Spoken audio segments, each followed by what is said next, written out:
로마서 12장 14절로 21절 교독하도록 하겠습니다. 제가 먼저 읽겠습니다.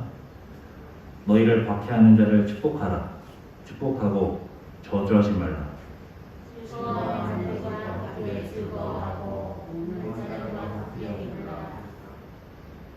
서로 마음을 같이하며 높은 데 마음을 두지 말고 도리어 낮은 데에 처하며 스스로 지혜 있는 채 하지 말라.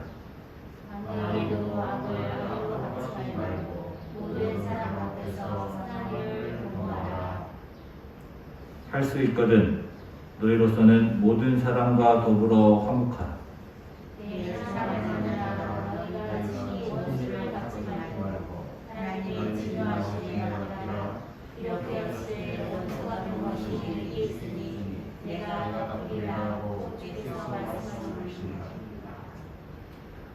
내 원수가 줄이거든 먹이고 목마르거든 마시게 하라.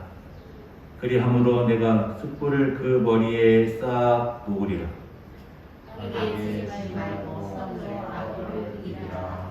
아멘.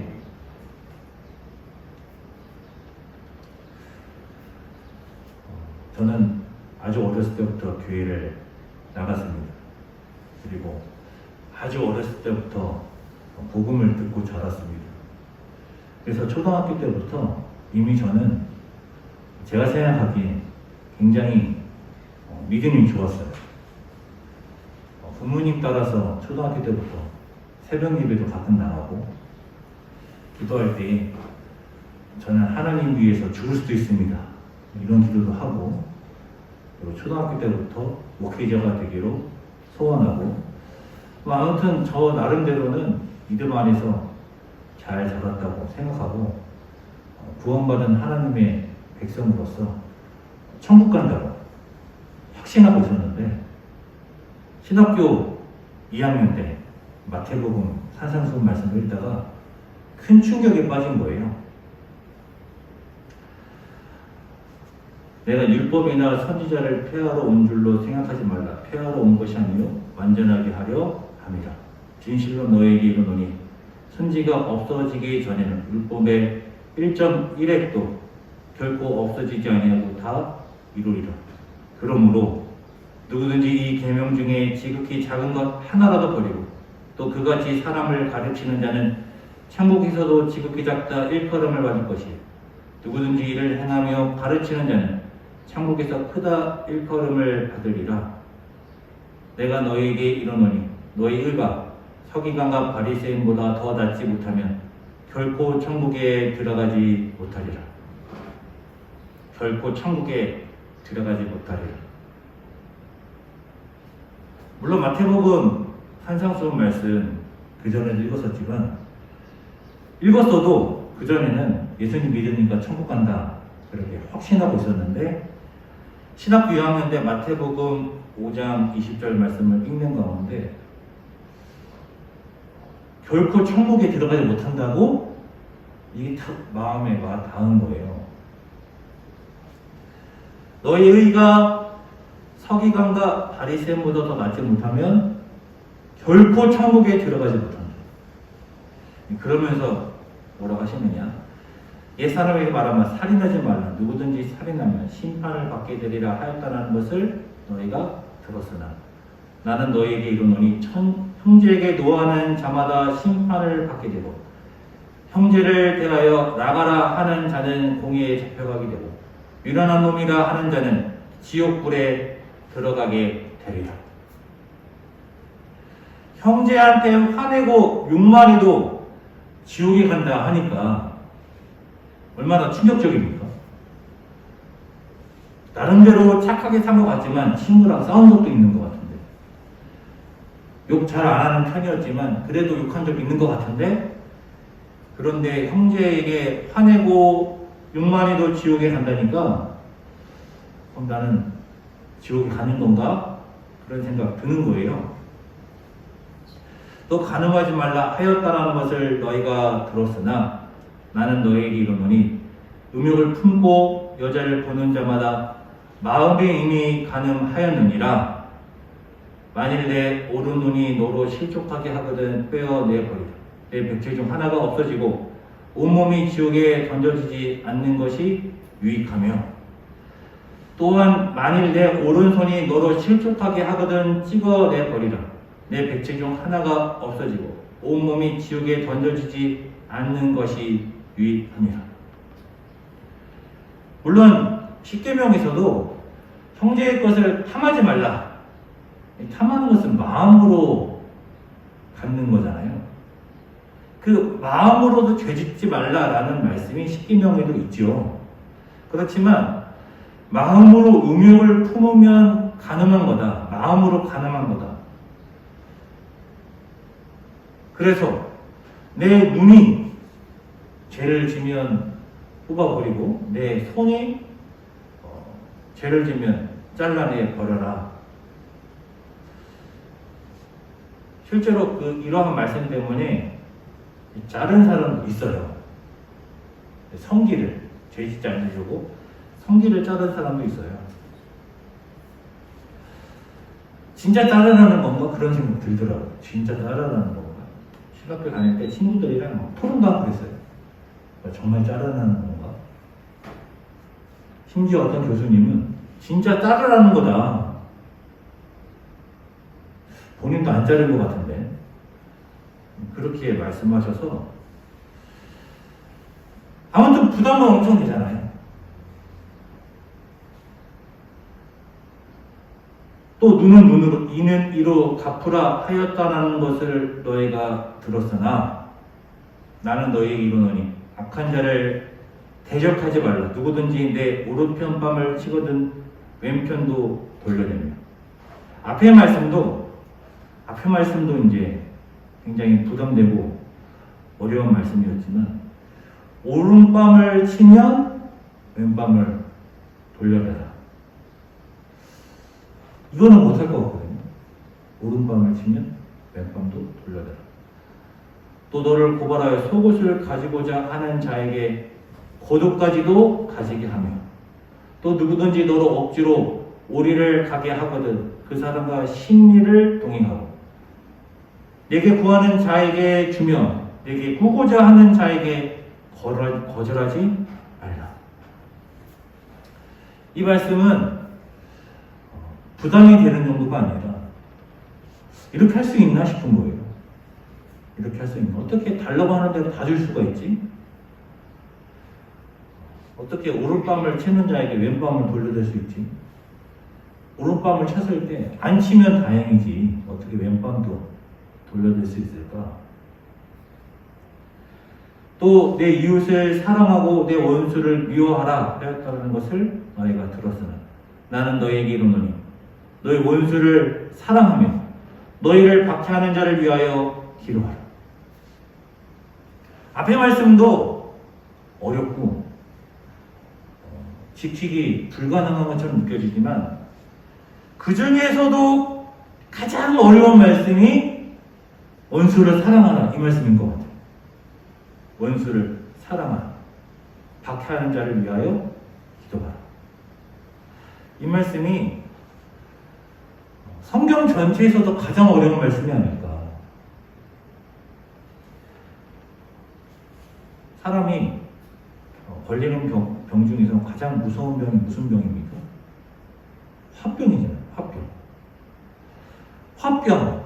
또 저는 그만큼 무서운 병이 어굴병이라고 생각하거든요. 화병과 어굴병. 그런데 원수를 사랑하나요? 이것은 정말 불가능한 말씀인 것처럼 보여요. 원수를 사랑하라, 박해하는 자를 위하여 기도하라. 이같이 한즉 하늘에 계신 너희 아버지의 아들이 되리니 이는 하나님이 그 해를 악인과 선인에게 주시며 비를 의로운 자와 불의한 자에게 내려주십니다. 너희가 너희를 사랑하는 자를 사랑하면 무슨 상이 있으리요? 세리도 이같이 아니하느냐? 또 너희가 너희 형제에게만 무난하면 남보다 더하는 것이 무엇이냐?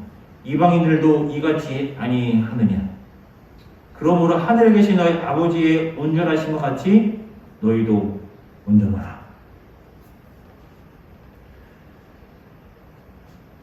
그래서 어떤 신학자들은 이 말씀은 실천하라고 주신 윤리가 아니라 깨달으라고 주신 그러한 율법이다, 윤리다, 이렇게 주장하는 신학자들이 있어요.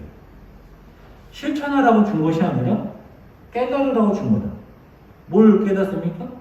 아, 나는 이것을 할 수 없구나. 나는 죄인이구나. 그래서 나는 예수 그리스도의 십자가가 필요하구나. 은혜가 필요하구나. 그거를 깨달으라고 주신 율법이라는 거예요. 깨달음의 윤리. 그 말도 일리가 있는 것처럼 보여요. 왜냐면은 제가 봐도 이거는 아무도 못 지키거든요. 저도 못 지킬 뿐만 아니라 저뿐만 아니라 이걸 누가 지킬 수 있지 싶은 거예요. 아무도 못 지킬 그런 윤리를 주신다고 하면 또한 신학자들의 주장, 어떤 일부 신학자들의 주장, 이거는 실천하라고 준 것이 아니라 깨달으라고 준 것이다. 그 말이 맞는 건 아닌가? 그런 생각도 들어요. 그렇지만 어떻게 지키지 않아도 된다. 그냥 지키라고 준 것이 아니라 깨달으라고 준 것이다 라고 할 수 있겠어요. 예수님께서 이 말씀을 하실 때는 행하라고 주신 말씀이죠. 오늘 본문으로 들어가면 오늘 본문에서도 바울이 말합니다. 너희를 박해하는 자를 축복하라. 축복하고 저주하지 말라. 일부 신학자들의 주장대로 하면은 바울의 이 말도 지키라고 바울이 하는 말이 아니죠. 깨달으라고 바울이 이런 말을 한다는 거죠. 바울이 이 말을 하는 것도 너희는 지킬 수 없어. 박해하는 자를 축복할 수 없어. 그러니까 저주할 수밖에 없지. 너희 죄를 깨달아. 이러한 의미로 이런 말을 하고 있는 것은 아니겠죠. 너희를 박해하는 자를 축복하라. 축복하고 저주하지 말라. 성경 전체에서 원수를 사랑하라. 이것이 가장 어려운 율법처럼 느껴진다고 했잖아요. 저로서는 그런데요. 그러니까 로마서 12장 14절 말씀, 너희를 박해하는 자를 축복하라. 축복하고 저주하지 말라. 이 말씀도 성경 전체에서 가장 어려운 말씀이 아닌가, 그런 생각이 들어요. 아무튼 바울이 이렇게 말하고 있는 것은 예수님의 가르침을 그대로 전하고 있는 거예요. 예수님께서도 그렇게 말씀하셨잖아요. 박해하는 자를 축복하라. 축복하고 저주하지 말라. 뭐라고 축복해야 될까요? 뭐라고? 저주는 어떻게 하면 되나요? 저주는 쉽죠. 하나님 저 사람을 망하게 해주세요. 저 사람뿐만 아니라 저 사람의 가족도, 일가 친척도 전부 다 망하게 해주세요. 그렇게 저주하는 것, 저주야 너무 쉽죠. 그러면 축복은 어떻게 할 수 있을까요? 저 사람을 용서해 주세요. 하나님, 저 사람을 긍휼히 여겨주세요. 그렇게 기도할 수 있겠죠. 바울은 하나님의 백성 크리스찬들을 박해하던 사람이었습니다. 그리스도인들이 박해하는 바울을 향하여 저주하여서 바울이 심판을 받았다면 그러면 지금의 로마서는 없겠죠. 바울 자신이 박해하는 자에서 하나님의 백성으로, 사도로 그렇게 변화되었어요.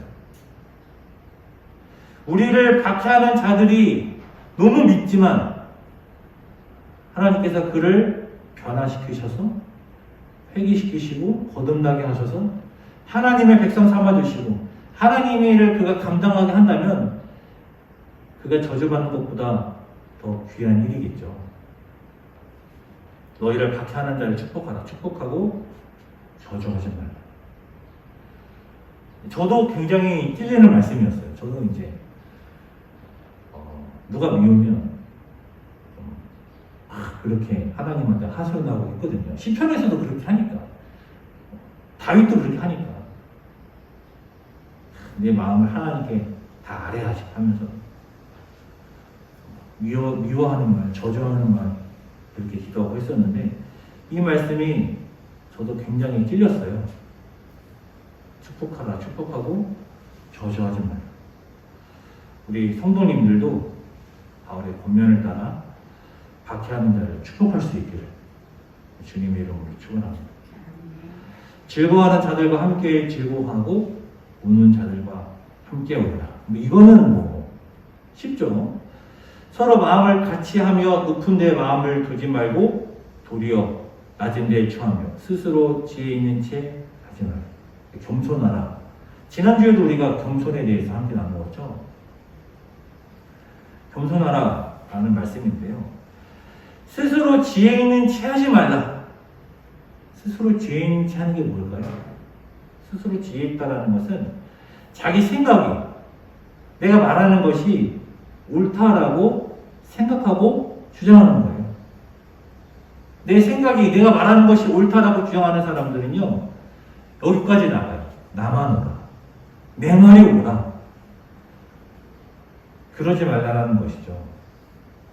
내 생각이 옳고 내가 말하는 것이 옳다라고 주장하는 사람들, 그런 사람들은 자기만 옳기 때문에 다른 사람은 다 틀리다고 생각해요. 그래서 비판하는 거예요. 우리도 쉽게 비판하게 됩니다. 우리 국민성이 좀 그런가? 그런 생각도 들어요. 여론 재판하고 마녀 사냥할 때면 우리 국민성이 좀 그런 것이 있는가? 그런 생각도 들어요. 우리가 잘 알지 못하면 비판은 좀 삼가해야 할 것 같아요. 그냥 남들이 욕하니까 욕하는 경우가 많거든요. 잘 알지도 못하면서. 그 사람의 사정이 있는 거잖아요. 우리가 전부를 다 알고 그리고 비판할 수 있겠지만 사실 전부를 다 알고 비판하는 경우가 얼마나 있습니까? 우리는 쉽게 판단하고 비판을 합니다. 스스로 지혜 있는 채 하지 말라. 도리어 낮은 데 처하며. 우리가 내가 옳다라고 생각하는 것이 아니라 다른 사람을 쉽게 판단하고 비판하는 것이 아니라 내가 틀릴 수도 있다. 내 생각이 틀릴 수도 있다. 나는 늘 겸손한 마음으로 판단하지 않고 비판하지 않고 좀 관용을 베푸는 남성끼가 될 수 있기를 소망합니다. 아무에게도 악을 악으로 갚지 말고 모든 사람 앞에서 선한 일을 도모하라. 악을 악으로 갚지 말라. 악을 악으로 갚지 말라. 원수를 갚지 말라. 저는 사랑의 실천은 원수를 갚지 않는 것에서부터 실천되는 것이 아닌가 싶어요. 원수를 사랑하라. 이 마음이라는 것이 마음대로 안 되잖아요. 그래서 불가능한 것처럼 느껴지거든요. 아니, 마음이 미워하는데 머리로 사랑해야지 그런다고 사랑이 되나요? 마음이 미워하고 있는데 마음이 저 사람을 미워하고 있고 저 사람을 향해서 저주를 퍼붓고 있고 그 사람이 죽기를 원하고 그 정도로 이 마음이 미움으로 가득 차 있는데 사랑해야지 사랑하라 라고 한 데서 이 마음이 바뀌지 않거든요. 그럼 어디서부터 시작하느냐? 그 사람을 향한 원수를 갚지 않는 것으로부터, 그 사람에게 악을 행하지 않는 데서부터 사랑이 시작되는 것이 아닌가 싶습니다. 거기서부터 시작하는 것이죠. 수동적으로는 원수를 갚지 않는 것에서부터, 악을 행하지 않는 것에서부터, 그리고 적극적으로는 그 사람에게 선한 일을 행함을 통해서, 그 사람이 나에게 악을 행했지만 나는 그 사람에게 선한 일을 행하는 것에서부터, 그리고 마지막으로는 이 마음까지도 그 사람을 사랑하는 것으로 이렇게 나아가야 하지 않을까 싶습니다. 할 수 있거든. 너희로서는 모든 사람과 더불어 화목하라. 할 수 있거든. 모든 사람과 더불어 화목할 수는 없어요. 사실 현실적으로 불가능하지요.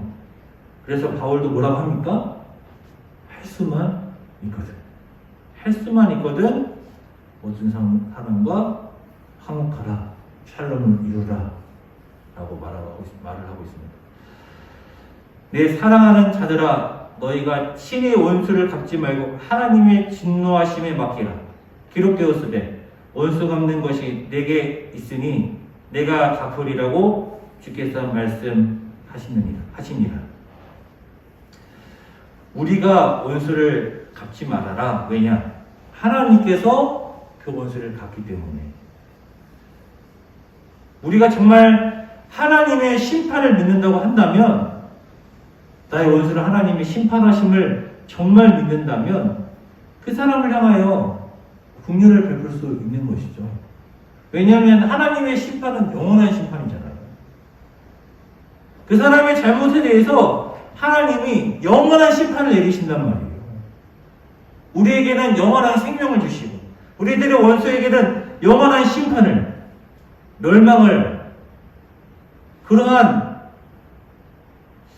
그런 생각 들잖아요. 그렇다고 해서 그 사람이 영원히 심판받을 정도로 나에게 잘못했나?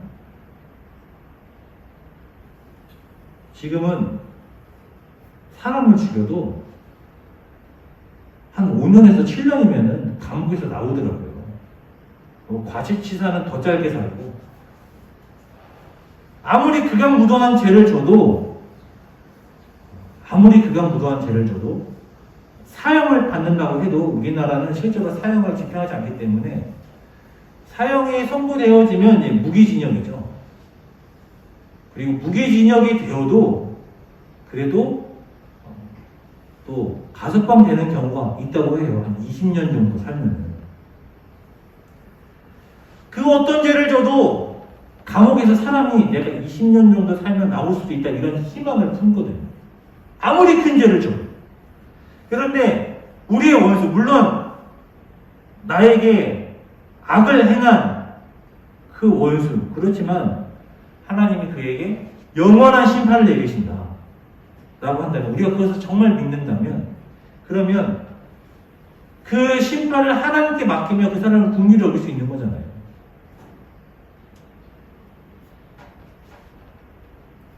내 원수가 줄이거든 먹이고 목마르거든 마시게 하라.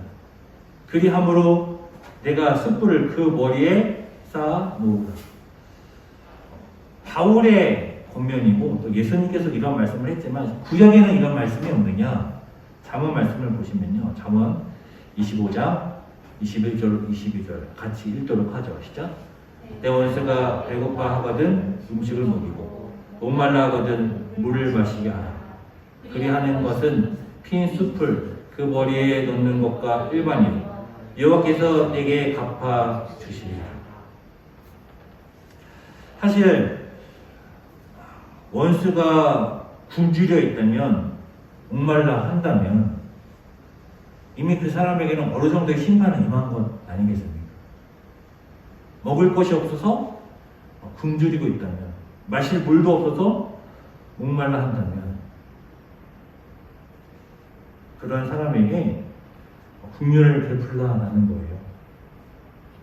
그리고 그렇게 할 때에 하나님께서 갚아주신다. 이것은 예수님도 말씀하셨고 바울도 권면하는 것이지만 이미 구약에서부터 원수는 하나님께 맡기고 하나님께서 내 원수를 갚아주시니까 너는 그에게 배고파하거든 음식도 주고 목말라거든 물 마시게 하라, 이렇게 말을 하고 있습니다. 악에게 지지 말고 선으로 악을 이기라. 오늘 말씀의 제목은요, 거짓 없는 사랑 두 번째입니다. 지난주에 거짓 없는 사랑에 대해서 함께 나누었는데요. 왜 거짓 없는 사랑이 말씀의 제목이었느냐? 사랑에는 거짓이 없나니, 바울이 사랑에는 거짓이 없다. 그래서 제가 말씀의 제목을 거짓없는 사랑이라고 지었어요. 사랑에는 거짓이 없다. 진실한 사랑을 하라 이런 말이라고 했었죠. 바울이 로마서 12장 9절에서 진실한 사랑을 하라라고 말을 시작하면서 악을 미워하고 선에 속하라라고 했어요. 악을 미워하고 선에 속하라. 형제를 사랑하여 서로 우애하고 존경하기를 서로 먼저 하라. 진실한 사랑을 하라. 형제를 사랑하라. 우애하고 서로 먼저 존경하라. 그러면서 오늘 본문이 진실한 사랑을 하라라고 시작한 말이 이렇게 마무리가 돼요. 내 원수가 줄이거든 먹이고 목마르거든 마시게 하라. 그리함으로 내가 숯불을 그 머리에 쌓아 놓으라. 악에게 지지 말고 선으로 악을 이기라. 진실한 사랑을 하라라고 말을 하면서 악에 속하지 말고 선을 행하라라고 했었거든요. 그런데 그렇게 말을 시작하고 나서 이제는 악에게 지지 말고 선으로 악을 이기라라고 말하면서 바울은 말씀을 진실한 사랑에 대해서 끝맺히고 있어요. 진실한 사랑이 뭐냐? 진실한 사랑은 형제를 사랑하고 서로 우애하고 먼저 존경할 뿐만 아니라 원수까지도 사랑하고 그를 긍휼히 여기고 그렇게 악을 선으로 이기는 것이다 라고 말을 하고 있는 거예요. 여러 차례 불가능한 건 아닌가 그런 말씀을 드렸어요. 그런 생각이 들잖아요. 하실 수 있겠어요? 이 불가능한 것, 그래서 이것을 깨닫게 됩니다. 하나님이 나를 사랑하실 때, 하나님이 우리를 사랑하실 때, 그것이 얼마나 불가능한 일인가. 우리가 하나님의 원수였거든요. 원수를 사랑하는 게 얼마나 힘들지를 우리가 안다면, 그것이 우리들에게 불가능한 것처럼 느껴진다면 하나님이 우리를 사랑하시는 것, 그것도 너무너무 어려운 일이고 불가능에 가까운 것이죠. 하지만 하나님께서는 하셨어요. 하나님께서는 그 불가능한 것을 하셨어요. 원수인 우리를 사랑하시고 용서하셨어요. 우리에게 긍휼을 베푸셨어요. 그래서 우리가 하나님의 자녀가 되었고 천국 시민이 되었고 우리에게 영생을 주셨습니다. 물론 우리의 구원이 완성되지는 않았지만 선민의식, 특권의식 있잖아요. 선민의식, 특권의식. 우리가 무슨 특권이 있고 우리가 뭐 어떤 혜택을 받고 있느냐 그렇게도 볼 수 있겠지만 우리가 천국 시민이고 하나님의 자녀라고 한다면 그거에 따른 의무가 있는 거예요. 하나님이 불가능을 행하셔서 원수인 우리를 사랑하고 긍휼을 베푸셨다면 우리에게도 의무가 있는 거예요. 그것이 무엇입니까? 원수까지도 사랑하는 거예요. 그게 우리의 책임인 거예요. 천국 시민으로서의 책임. 하나님의 자녀로서의 책임인 거예요.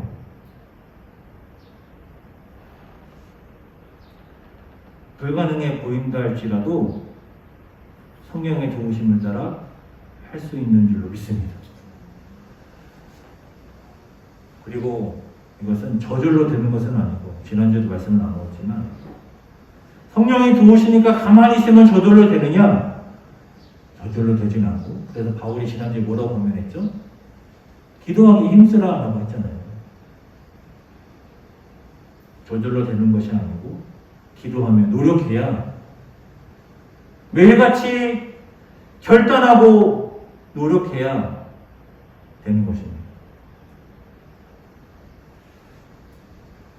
이 불가능한 것을 행할 때, 행하려고 노력할 때, 행하려고 결단할 때 먼저 생각합시다. 하나님이 이 불가능한 것을 나에게 행하셨구나. 그래서 나에게도 이 의무가 있는 거구나. 천국 시민으로서 하나님의 자녀로서 하나님이 예수님이 그러하셨던 것처럼 원수까지도 사랑하고 긍휼을 베풀 수 있는 남성교회가 되기를 주님의 이름으로 축원합니다. 기도하겠습니다.